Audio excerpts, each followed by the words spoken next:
Hello and welcome back to 100% Real with Ruby. We have another mindset moment today, but this one's more like a mindset orgasm because we have, well, a lot to dig into, but at the same time, it's quite unison in its theme. And we were talking offline just before on like, what is true motivation? And Thomas was going on about how it's so bullshit when people are quick to dismiss the fact that you don't need to be motivated. And it also got me thinking about something I listened to recently where it isn't really motivation as a feeling, because it's just like when people say they feel fat, like feeling fat has nothing to do with like being fat itself. Like you can be doing everything amazingly, feeling really good, then one day you feel fat. Like it's more than that. And just same with motivation, it's more than just feeling motivated. And something I was listening to recently was digging into the skills. Everything you do in the gym, everything you apply to your training, your nutrition, the whole journey on transforming yourself. I did just put this into an Instagram post, by the way, but the whole act of transforming yourself is a force multiplier. It goes beyond that. It reeks into the fact that you'll become more productive. You'll go for more opportunities in business and in life. But all of that, why? It's because you're developing a skill. You're developing a skill base. Motivation is a skill that you develop. And you need to, like, what is true motivation? And as Thomas was saying, he literally said, it's not this surface level bullshit. It's not feeling motivation. It's all this stuff that I actually do to set me out from all the other bullshit all the other coaches are saying. Like, it's about the identity. It's about what really moves you. It's about resilience, about your beliefs, and digging more into those. So I guess with everything that's going on in the world, with people going into lockdowns, with coronavirus still around, vacations, whatever it is, this is where it really becomes even more important, because that thing that you were once attached to, that gym, that training session, that routine is now out the window. And it leaves a lot of people feeling lost. And that's when they start to realize, who the fuck am I? Like, who am I? Like, what is my purpose anymore? And it leaves a lot of people feeling lost. And they realize they don't actually have an identity, because they've just clinged to this external thing. So I guess that's where I'm going to leave it and let Thomas take over, because there's so much to go down here. And yeah. Thanks, Ruby. I suppose if we try to give a rundown of what this episode is meant to be about, which is primarily just giving people a bunch of tools, a bunch of skills, a bunch of mental perspectives on how best to cope mentally with lockdown in particular, but realistically any particularly challenging or stressful period. And so we'll touch on what you just spoke about, which is identity, because I think that's one of the biggest factors in resilience, which doesn't really get addressed a whole lot. And we tend to think of, or when we talk about resilience, people tend to think of the traditional standard stuff, which is extremely important, and I can't speak highly enough of it, around gratitude, mindfulness, empathy, and we'll talk about all those kind of things, and basic health, nutrition, exercise, etc. But realistically, everything that goes on inside our head is created by ourselves, and it's to do with our perception of situations and things like that. And so I think it's not quite enough to just talk about gratitude and mindfulness and stuff when we're talking about resilience, because we need to basically address something like the thing about lockdown, as you say, right? It takes away so many things that people typically rely on. So maybe it's the gym, or it's their training, or it's socializing, or it's impacted your work or your career. And ultimately, just about everything we do, or so much of what we do and so much of what we feel and how we act, stems or comes back to our self-image and our identity. And so I think one of the most important steps we can take towards becoming more resilient is having an identity, or developing or cultivating an identity that is more adaptable and is more within our control and isn't at the mercy of external circumstances, right? So to give you an example, if someone's identity is heavily wrapped up in one particular area, right? Let's use fitness as an example. I've fallen very much into this trap myself in the past of I had too many of my identity eggs in the fitness basket of like, it was my training, it was the fact that I was a fitness educator and a PT and all this kind of stuff. And so what would happen was that when my training was going well and when my clients were going well, and I felt like I was in a good rhythm with what I was wanting to teach in fitness and all that kind of stuff. And it was like, and that area of life was going well, I was good, I was fine. And then if I got injured or, you know, my clients weren't getting the results that I was hoping to get for them and all these kind of things, it was like my mood would ride the waves with how that area of life was going, because my whole identity was wrapped up in one particular thing. And that was a really dangerous path that I took myself down. Whereas when we have an identity that's a little more adaptable and a little more fluid, it means that we can respond to situations like a lockdown that's taken away, say, the gym, or maybe it's impacted your social life, or it's impacted your career or work or finances or whatever. And if we have an identity of, for example, simply being someone who is a learner, someone who is fascinated with adapting to a challenging situation and growing from it mentally, well, then suddenly now you've got this identity of someone who actually almost benefits from these situations.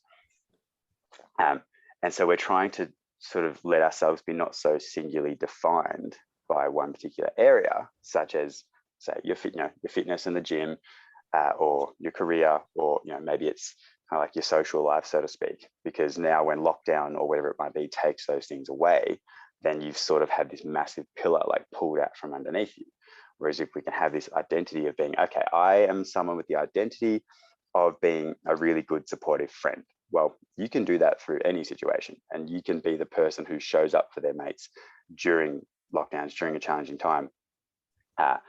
And your identity hasn't been so rocked by a lockdown, by a really stressful, period of change. Now, that's just identity. We've got a million other things we can talk about. That's one area of resilience that I think doesn't get much love, is understanding that, like just about everything we do and feel, so much of it comes back to our self-image. And when our self-image is like kind of under fire, or getting, going through an earthquake kind of thing, that really messes with us. You're touching on environment right now, as in a physical environment. Maybe we can also integrate the social environment of it all, because sometimes we attach our identity to how others perceive us, which is actually one of the biggest issues. And that's pretty much the real reason behind why we are lost with our physical environment, because we have this need to be perceived in a certain way, to exceed expectations in a certain way. So with that at the core, how exactly does that blend into our approaches next? That's a very good question. And that's something I've given a lot of thought to lately, because, typically the advice we all see flying around on social media or whatever it might be is to, quote unquote, not care what people think, not let what other people think affect you. And absolutely that is true to an extent, in the sense that, we shouldn't allow the opinions of others to really influence or to stop us from pursuing what's meaningful to us and acting in a way that's authentic to us. However, I think we need to consider, and we'll talk about the fact that human connection and relationships, number one factor in everything, like number one factor in resilience, number one factor in happiness and health and well-being, is the quality of our relationships and how socially connected we feel. And we'll go into that in a second. But the reason I want to touch on that is that I actually think we should use caring what other people think about us to our advantage, rather than treating it as something to eliminate, right? As in, what I mean by that is, the fact is, whether we like it or not, like, we are hardwired to care what other people think. We're social creatures. We have become the dominant species on the planet because we learned to live in tribes and cooperate and communicate and all this good stuff. And so whether we like it or not, our brains are hardwired to care what people think.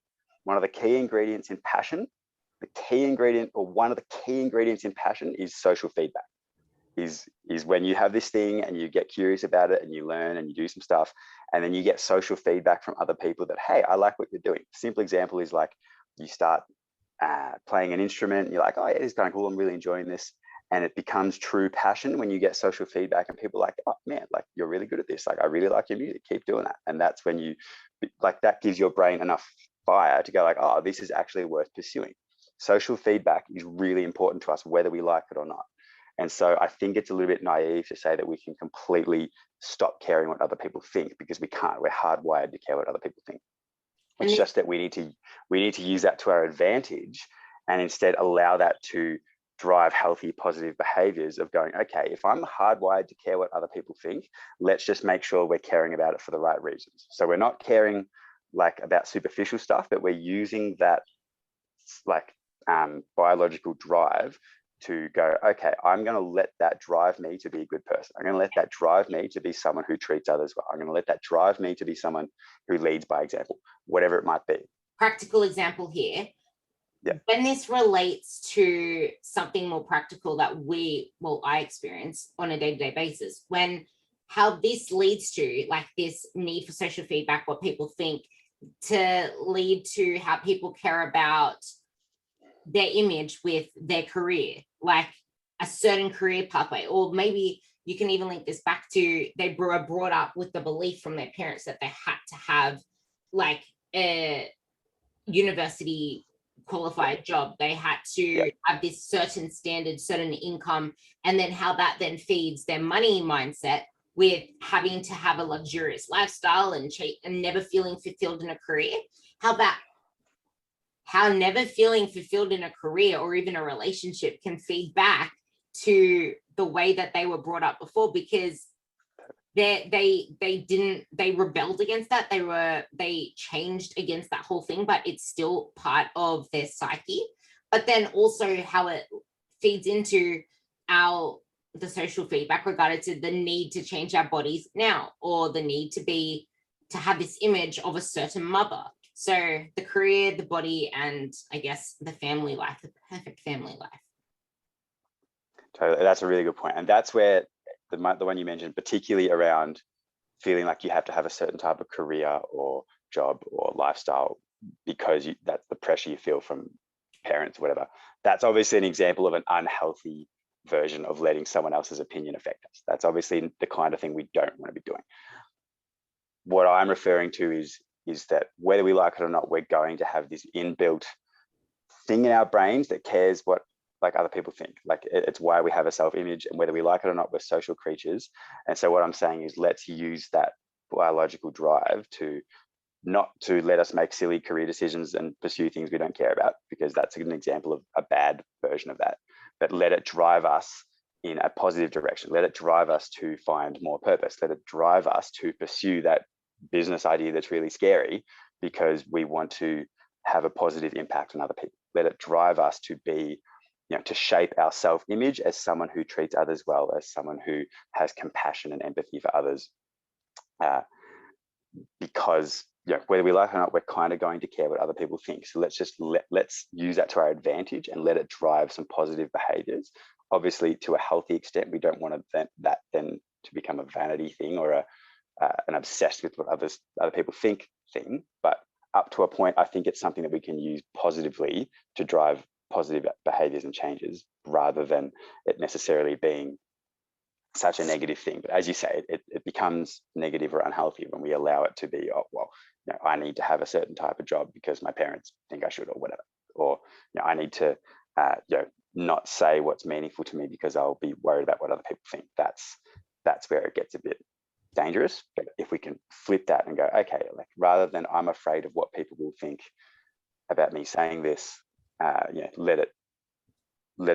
look at it from the other perspective of, I have something that will positively impact other people. Let that drive the behavior to say the thing that is meaningful to me. Anyway, we're probably getting a little off on a tangent here from what we really intended, which is like helping people mentally manage lockdowns and really realistically any challenging or stressful period. Lockdown is just obviously realistically for people going through the lockdown or going through any challenging time, which is what he said this is going to be all about. If you try to actually sit with yourself and ask yourself deeper questions with why exactly is this challenging? Because it's threatening your status quo, which is exactly what we've been talking about. It's threatening your social feedback because now you're actually faced with being in, like, you have more contact time with your family, so you have to uphold a certain standard in your perception anyway. You have, like, some careers are going to be shackled. Your position in your career may be shackled, like the way that you now approach your career, all of that stuff is in the unknown. So all of this stuff matters if you actually pause and sit with yourself, which so many people don't do. Like, people are too busy looking for something as an escape. They're always looking to do something to distract themselves away from actually facing themselves, which is exactly why you lose your identity when shit like this happens. So if we like, what, you can't change your mind with your mind. So we have this thing that you just mentioned, like, imagine it like a cloud. We know that you cannot change your psychology with mindset techniques, with just thinking things. So what are some physical tools that we can do to cope with these thought patterns, and how they can relate to both challenging times or uncertain times, or times where we just lose that sense of identity, using the example case study of that chick that I told you, or for example, this guy, for example, who said to me, I will quote this. He said, I think I'm starting to lose myself. Maybe I had an epiphany, but this one is just about me going to be who I am and stop being what people expect me to be. But the thing is, I've been saying this for literally the last 6 months, and it's only now that he's listened to it.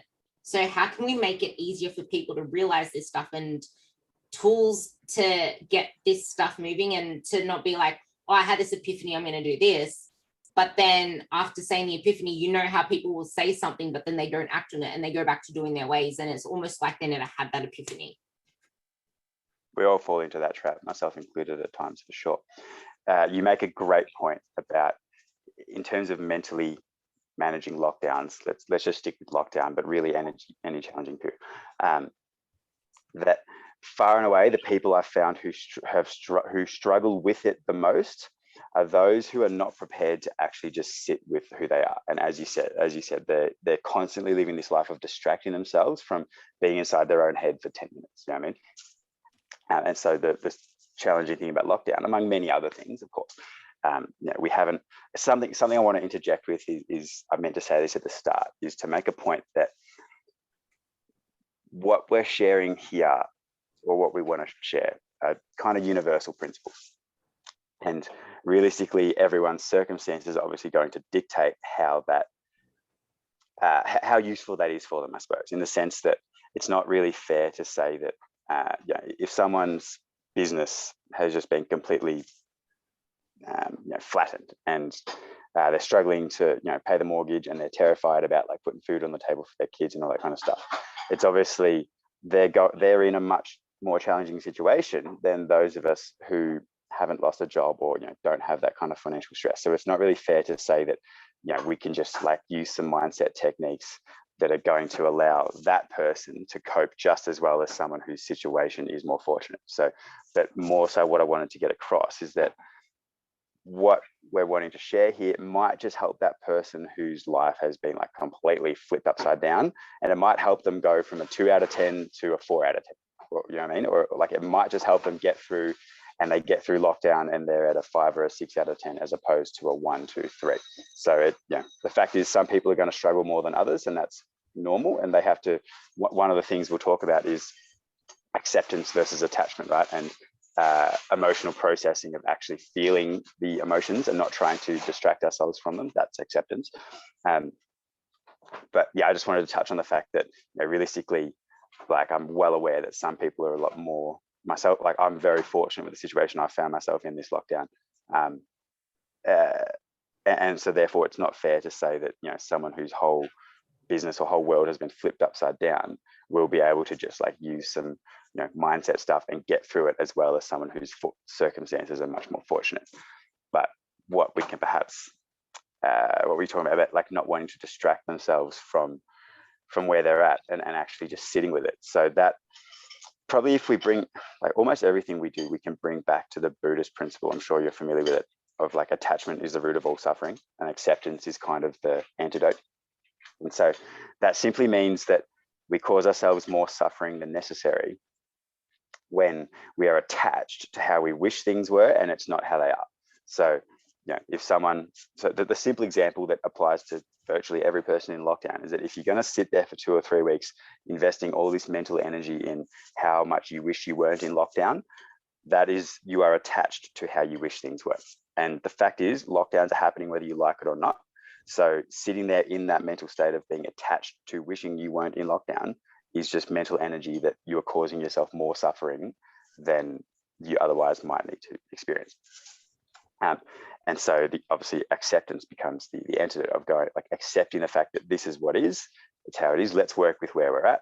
And part of that means that, or that also stems from our principle that we talk about a lot of taking ownership of your headspace. You are 100% responsible for what goes on in here, regardless of external circumstances. Because a lot of people are sitting here and going, well, the government put us in lockdown and it's their fault that that I'm in such a bad mental state or that I'm struggling. And it's like, well, like, maybe, but the fact is, like, if it wasn't locked down, at some point in time, there's going to be some other circumstance, maybe that wasn't the government's fault, maybe it was a natural disaster or fucking whatever it might be. Like, the fact is, life's going to happen and other people are going to do what they're going to do. And if you're going to live the next 20, 30, 40, 50 years of your life with your mental state forever at the mercy of what other people are doing and what other what external circumstances are, and if there are lockdowns and if what the government are doing and this and that, then you are, whether you like it or not, you're not taking ownership of your headspace. And so that basically is almost the same principle as attachment is the root of all suffering and acceptance is the cure. So it's accepting that we're in lockdown, this is the situation, whatever's happened. If it really sucks, cool, like, feel those feelings, because part of that principle of ownership of your headspace is not saying that we should have positive emotions all the time. That's impossible and unhealthy anyway. It's more about accepting that if you've got like some serious stress, frustration, sadness, disappointment, whatever it might be with this situation, actually feeling those emotions and, as you said, sitting with them, not trying to avoid them. I just want to get one word here. Ownership. Yeah. Empathy. It's for yourself. Empathy to yourself. Too many people are not actually being kind to themselves, not being patient to themselves. At the end of all of this, I'm going to link it all the way to how you can progress forward. But this is honestly something that you guys need to sit with, and something one of my girls said in her post I think I shared it with you. She was like, I don't see the importance of like feeling the feels, of doing a gratitude journal, of doing this, doing that, because I don't see how it changes my physical self. And this is why it is so important. Like, Thomas is showing you why it is so important. And once I link it to exactly why, and to like the fitness and nutrition, you're gonna see why all this stuff is something that is it's the pillar that Thomas was talking about. It's the pillar that everything else is actually built upon. If you don't have if you don't have this strong pillar, sorry, he was having some housemates just having. Sorry about that. Yeah, just people were talking. It's all good. Yeah. Yeah. So if you don't have these strong pillars that are going to hold up your world, as Thomas is about to talk about perspective, but if you don't have these strong pillars, which may not look like they're actually impacting your physical self, but that's exactly what comes on top of it, because they are holding up your perspective of the world, as you see it, your core beliefs, your identity. And you have the ability to renovate your house at any time, but you can't renovate your house without having the material there. I like that. It's cool. Empathy, yeah, that's it. Perspective. Empathy is really king, isn't it? And we're going to go back and forth a little bit here, but bringing it back to what I said before about human connection, the relationships and human connection, number one factor in resilience, in well-being, in quality of life, like the quality of our relationships and our sense of connectedness to other people. And so one of the first things we can do in that instance, of course, requires being connected to ourselves, and empathy is huge for that. So when we relate that to the ownership principle, or to the attachment versus acceptance principle, taking ownership of your headspace, is being responsible for how you feel internally, but equally it's therefore taking or having empathy for yourself, in that you accept the emotions you're feeling. And rather than spending several weeks or several months kind of resisting them and being frustrated at how sad you are or how stressed you are, and kind of just trying to spend the whole time wishing you weren't feeling that way, empathy for yourself and acceptance is actually sitting and feeling those feelings, like not trying to distract yourself, not spending 12 hours a day on your phone, all that kind of stuff. I know it's really easy to slip into that trap, but it's accepting those emotions and actually feeling them, like not avoiding them, but actually feeling them, and embracing the fact that they suck and that we're allowed to have negative emotions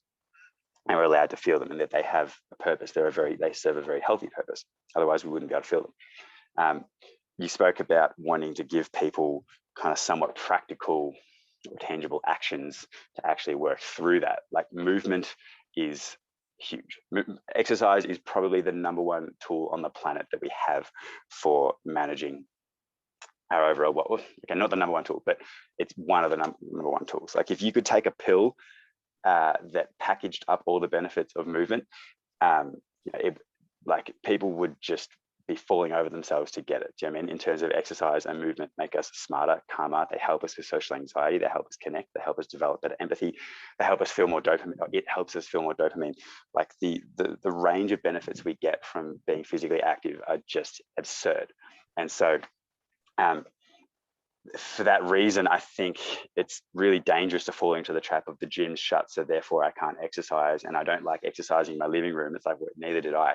Go for a walk. Like I can't stress enough how powerful walking is, because the other major thing that you can do with a walk, particularly in lockdown, is get out in nature. And being in nature isn't just this kind of nice, like little, pleasant thing that we can do and see some trees and stuff. It has that. It's awesome. But as mammals or as animals, which we are, we're biologically hardwired to need connection to nature.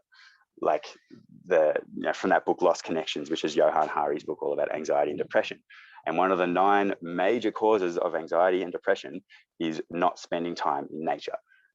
They did all these studies, all these observations on animals, which, like wild animals that they captured and then brought to a zoo that wasn't similar enough to their natural environment. And the animals started displaying like typical symptoms of like anxiety and depression, in the sense that they were, losing their appetite, acting really frantically. Some of them started self-harming, like animals will start, like birds will pull their feathers out and shit like that, because they've been removed from their natural habitat and they don't feel like they have their natural kind of needs met. There may be some people here that don't actually feel that connection to nature, like you're saying. They may think this is all voodoo and stuff, but something that I can make a little bit more relatable there is I don't feel like I need a forest of trees or water or mountains or whatever the hell to make me feel better, to make me feel all this other stuff. I don't need that type of nature. But one thing you're not realizing is that's not what nature encompasses in and of itself. For me, just being out and feeling the warmth of the sun on my skin, being out Absolutely. and feeling actual fresh air on my skin, breathing it in, that's it. To me is nature, and it has transformed so much of what I do, because the importance of dopamine, like that to me has allowed me to just be more present, which a lot of people aren't. Totally. That's huge, Ruby. And that's what that was kind of leading into what I wanted to say, which is that, you don't need to go and spend the day in a rainforest to get the benefits of nature. I mean, you don't have to live by the ocean to get the benefits of nature, but every person listening to this is going to have some kind of park within probably 5 k's of their house where you could just walk around that, or even literally just walking down as you say, walking around your block and just taking in the trees on the street, taking in the sky, taking in the clouds, taking in the feeling. When we get into mindfulness, we talk about using all the senses, right? And so it's because we all know the feeling of being anxious, and like one of the key things of feeling anxious is that your head is noisy and you feel kind of trapped inside your head, and it's very noisy and tense. And so when we can get into our body, because our body is so responsible for, or so related to our emotions and our mood, and we can kind of use our senses more, as you say, feel that, like consciously paying attention to the sun on your skin, the wind on your skin, the fresh air, all those kind of things, how like much you appreciate clouds, things like that. That is taking advantage of movement and nature, two in one, and realistically mindfulness as well. So that is kind of a somewhat physical, practical action people can take. You mentioned dopamine, something that I wish I'd done more of during the first lockdowns last year, and I found extremely helpful during lockdowns here back in February, wherever it was.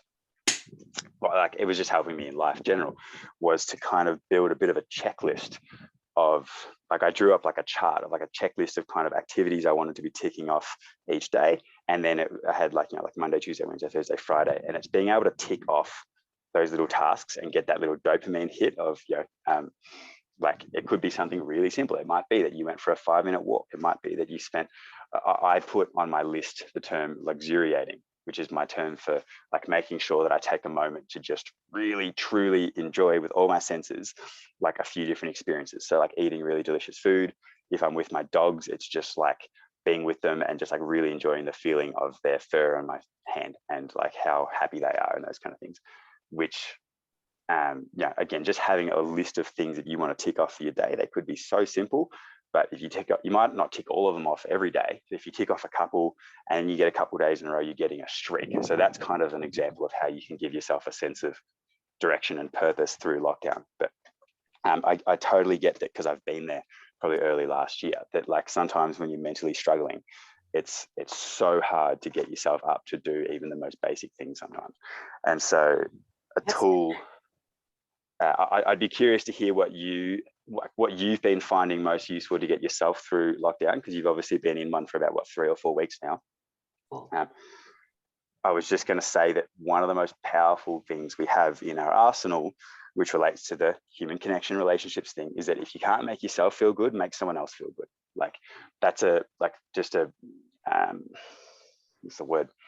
Like a kind of an override of, like, no matter what mood you're in, if you can do something that brightens someone else's day, you know that, one, empathy for them, empathy for yourself, but equally you get your own little hit of oxytocin and all this good brain stuff when you make other people feel good. So that is something that you can do if you're struggling through lockdown, to go, well, I can't make myself feel good.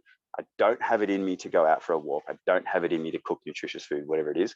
Cool. But find someone else in your life that you care about and make their day better. Like, just message them, check in on them, support them, whatever it might be. And at least then you can finish the day. We'll talk about gratitude. You can get to the end of the day and go, well, at least I accomplished that. I checked in on my mate who I haven't heard from, and he was struggling. And I know that, you've accomplished something positive for the day, and you've made someone else feel good. Like, I reckon that's pretty impactful. But I would be curious to hear, Ruby, what you have found useful for getting through your lockdown the last, what is it now, 4 weeks, maybe? That's probably going to be a really good thing to start with, is I don't even freaking know. And that's a video, but it's like, has it been 4 weeks already? Like, oh, I think so. The only thing that's really freaking threw me around is the fact that I never know what bloody day it is anymore. Like, I think it's Monday when I wake up, and then when I finish my workout, I'm like, oh wait, no, it's Wednesday. And then before I know it, I'm thinking it's Thursday. Like, This is what I mean by, like, Thomas was saying, no matter what the hell you decide to do with your time, whether you want to feel sorry for yourself, be absolutely impractical and not actually physically, just give yourself some bloody tough love and get your ass up and try and just do one thing. Time's going to pass anyway. Like, time is passing regardless. What are you going to do with it? Because in that time, you are losing, like, I just kind of, like, there is so much that you can start to amplify on, and that's pretty much been my COVID. Like, that's why I don't even know what bloody day it is in lockdown. What have I been doing more? I've focused so much more on my podcasting. Why? Because it's like we spoke about in our last podcast. What are our core beliefs? Like, my core belief is validation. It's recognition. It's I guess accomplishment, in terms of I'm putting out good stuff into the world that can actually help people. And I have something that's validating me, because I know that it's doing something for someone, if that makes sense. So the fact that I am doing more in terms of that, and able to focus more on being able to, like, I now have resources that I can link my clients. That makes me feel powerful, because it's like, Awesome. okay, you're struggling with this. Try like listening to this podcast. Yeah, okay, but then there are stories that people tell themselves that they're not a podcast person. And I guess this comes down to not being able to slow their mind, or not being able to focus, or whatever it is, or just the stories that they tell themselves. Just like something has to serve us in a particular way for us not to connect to something. Like, as much as I would love to be reading books right now, and the story behind that is, the story I tell myself is that I just can't focus on books. I can easily set a time if I wanted to. I could set a time block and be like, right, no computer, shut computer, no this, shut that, just read the book. But it's obviously not enough of a pull for me to want to do that. And that comes with everything else as well, which is where you need to connect it to stuff. See, for me, it's not really that important in retrospect, even though I would love to do it, because I have this massive source of, if I wanted to, I could listen to an audiobook. Like, I know that what serves me most is audio and visual. I love podcasts. Because I love podcasts, I'm choosing that over the books. But if I found that I needed to do something uncomfortable to actually move me out of the current state I'm in, then connecting it to the outcome is going to help me. Like, I'm not big on pen, like paper writing, book stuff like that. But when I was struggling a couple years ago, I was doing my gratitude journal, and I had this 5-step process where I'd write 3 things I'm grateful for, 3 things that happened in the day that made me happy, and 3 things in the day that were wins and accomplishments, and 3 things that made me smile. And then there was at the bottom one line that said, what is one thing that you can do to prove a point today for tomorrow? Or what is one thing, something like that. And I was doing that every single night. Did that help my physical body? No, but it did, just not directly. Just like how sleep doesn't directly make you fat, but it indirectly makes you fat, like a lack of sleep, that type of stuff. And this is where I wanted to not really dig into me, but make what you said relatable. So the house analogy, if you can't raise the roof, which you really can't in lockdown, and you really can't when shit's going down the sink, raise the floor. If you can't raise the roof, raise the floor. And something else that you touched on, I made a note of this too, is it's almost like, I can't remember what you said, but something you said made me realize it's almost like seeing everywhere that you aren't right now in any journey. Oh, I'm not there yet. Oh, I still have all this to lose. Oh, I'm still not happy with my body. It's thinking of everything you lack instead of seeing how far you've already come. Not sitting with yourself, not giving yourself credit, not celebrating your wins more, not practicing gratitude. And this is going to be a really good segue into gratitude in a second, but I also wanted to touch on the human connection that you said. This is where you can actually use social media to your advantage in a positive way. Curate your feed to be stuff that actually grow you, make more connections online. Like, I love social media, and I've always loved social media, and people are shooting at it, but it's my way of connection, and I love human connection. I feel validated on it because I work online, and a lot of my really good friendships, like, we live in a digital age now. A lot of relationships are, as crazy as it sounds, not down the road anymore. They're people in different suburbs, people in different states, in different countries. Human connection doesn't just have to be physical. And the last thing I want to touch on, which is going to be the best segue into how this relates to your physical body and how you can use this lockdown. Lockdown is an amazing opportunity for you to have more time to be more introspective of who are you and what is it that actually gives you joy, because then when you go back into the place that you were once before, you have a lot more purpose. And something that I'm going to start saying now, because I saw it yesterday, it's not just about taking action, and it's not just about being aware. It needs to be aligned with you and your direction. So it's aligned awareness, aligned action. You do what you do on purpose, but with purpose. So back to what I was saying, like all this stuff that he's been speaking about, I've been speaking about, these are this, like we started this whole thing talking about motivation. whole thing was about motivation. But what did we say it was? We said it was a skill. All these things that we are talking about right now are skills. And it's like, you can apply these to anywhere in life. The skill of actually being resilient in times like this. Like he mentions just going to have coffee now, he's more grateful for it, or just going down to the park, he's more grateful for it. It's like, so what? It's just going to the park, like big whoop. Perception is a big thing. Like it could be as simple as just like finally being more mindful with your food. Oh, big whoop, I was more mindful with my food. Perception, that's a really big thing, because that leads to a whole host of other things. Like there are so many different things that you can work on now that you never did before. And there's just so much we can like connect to how it leads into everything else. Like being more mindful in everything you do every day now, and being able to sit with yourself allows you to have better relationships at work, because you know yourself better. You're not going to allow someone else to manipulate you. You're going to actually know what drives you, and you're going to go for the right things instead of spinning your wheels later down the track. You're going to know what it is that fulfills you, so then you're not anymore clinging to just the gym. There's other things around you. And I've never gone through a lockdown this positive before. Last time I was a mess. I was like, no, I need to do this. I need to do this. I can't believe I lost this. And it was just me needing to lift heavy shit, because it was like, it gave me so much more gratitude for going into the gym. I used to slug myself in the gym before, and it was also when I was like prepping for my powerlifting meet, but it never felt like it was right. But being forced to sit with myself for all those months of lockdown forced me to actually do something other than what I was constantly doing every day, and making my life about fitness, about lifting, about everything that I do.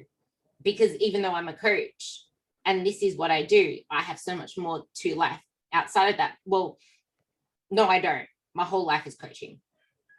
I'm just going to say that. My whole life is coaching, because why? It's purpose. It's what I love doing. But my whole life is not lifting weights, going to the gym, what I eat. That stuff just makes my life better. It gives me more tools for the toolbox in coaching. And coaching isn't just, in fact, it's nothing at all to do with the training and the nutrition. Those are tools that enhance your transformation, but you cannot do it without those pillars that we mentioned.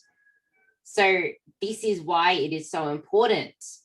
And it may not look like it impacts your physical body, but maybe you can even just freaking listen to this thing over again now that you heard my spiel on it, and actually apply it to your life. Because how can you have a strong house without these foundations? Because if one little thing collapses, you're lost, because you only have the whole house riding on that one pillar. You need to build several pillars to keep your house afloat. And that house, your body is pretty much your house as well. Yeah, so absolutely. I guess I really want you to talk about gratitude, the stories we tell ourselves, and perception now, because they're probably the most important things in all of that. Sure. That was a really, really fascinating little monologue, Ruby. I was really interested with several things you said. You made the point about the fact that coaching, putting out content that's useful to people, helping clients, all that kind of thing, is, on some level you're getting validation from it and social recognition, all that kind of stuff. And that's an example of what I spoke about earlier, of using that need to want to be significant and wanting to have meaning and be valued by other people positively, using it to drive behavior that where you go, okay, well, I'm going to use that to drive me to do something that helps other people. That's an example of healthily using that, caring about what other people think. Among, like, I know it's not the only reason that you do it, but my point is, like, using it healthily to drive positive behavior. So that's a great example of that. And you said that obviously you've used this time to focus on building, really ramping up your podcast and pumping out more episodes and things like that. Again, that's an example of making sure that you've got a sense of purpose, a little project, a little something that you're working on through this lockdown. And so that kind of comes back to the gratitude and perception and perspective angle of lockdown is happening anyway, whether you like it or not. And again, we can apply this to any stressful, challenging circumstance. It's happening whether you like it or not, which means you have the choice to either spend the whole time frustrated and wishing that it wasn't happening, or you can accept the fact that it has happened, not spend 3 weeks or 3 months bitching about the government the whole time, and instead accept that it's happened, and then ask yourself the question, how could I view this as something I'm really grateful for? Because it's happened whether you like it or not, which means taking ownership of your headspace looks like asking yourself that question of how can I actually be glad that this is happening on some level? It doesn't mean that you can't also be frustrated. You can't also kind of wish we weren't in lockdown, but it's happening anyway. So how can you view it as something that at least part of you is deeply grateful for? And so we can use that to drive things like introspection, things like learning more about ourselves, things like asking ourselves the question, okay, how can I learn and grow from this? Because as I say, it's happening whether you like it or not. So we need to come away from things with the perspective of, as John Demartini, my messiah, says, we can view things as either on the way or in the way. So you can either look back on COVID in the last 12 or 18 months as being this terrible thing that you wish hadn't happened. But the fact is it happened anyway. So if you do that, you're just causing yourself more suffering than you need to. Instead, you can apply the strongest sense of gratitude you can and figure out what is most meaningful to me? What is my sense of purpose? What are my highest values? How can I have the perception or the perspective of lockdown or this challenging period as being on the way to contributing towards my sense of purpose and my highest values? How can I view this as somehow positively contributing towards what's most meaningful to me?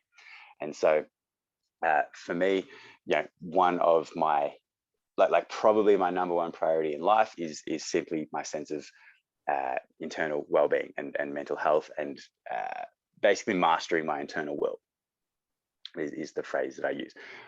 And so for me, I take that and I allow that to give me the perspective of being grateful for literally everything that ever happens to me, because even if it's a challenge, it's allowing me to develop skills to better manage my internal world. I'll give you an example. I had a fight with a guy of sorts about a week ago here. A guy who he basically tried to physically remove me from his apartment because I said I voted for Dan Andrews in our last election. Most people in a conflict like this would be really distressed that it had happened. They'd be going, fuck up, this guy's a dick. I wish that this had not. They'd be wishing that this fight hadn't happened. To me, I actually gave the guy a hug. I stood up, I said, mate, I gave him a hug. I was like, he was really stressed out because of, financially with COVID and lockdowns and all that stuff. And I met him with empathy and compassion for this guy is just, projecting his internal world. He's hurting, he's stressed as hell, and he's taking that out on people who have a different opinion than him or whatever. And it was like, this has happened anyway. So I could sit here wishing that this hadn't happened, or I can view it as an opportunity to master my internal world. And so hence why I come at that with the approach of, I'm going to meet this guy with empathy and compassion and use this as an opportunity to better grow as a person, to better manage or develop the skills of empathy and compassion, to better manage or to best master my internal world in terms of what I allow to bother me. I could have sat there for the next, the rest of the night or the next couple of days really frustrated that this guy had tried to basically almost fight me. And instead it was hang on, how can I be glad that this happened? It's because it's teaching me patience, it's teaching me compassion, it's teaching me empathy, it's teaching me to grow as a person and better manage my internal world. And also, if you actually pause, I want to relate this to binge eating because it's been my theme lately. So it's almost like if this sudden thing happens and you don't pause, and it's okay, so if he was to actually respond the way the other person expected him to, what would have that led to? It would have led to a massive fight, a massive blowout, a massive a catastrophe. So that ends part one of this amazing episode with Thomas. So hope you could gather something beneficial, something relatable, and got to take quite a few goodies from this part of the episode. If you got anything from it or feel that anyone else can benefit from it, it would mean the world to me if you could share it either privately to them, to your story, tag me in it. And if you want to chat about anything, I'm here in my Instagram. So yeah, thank you for listening.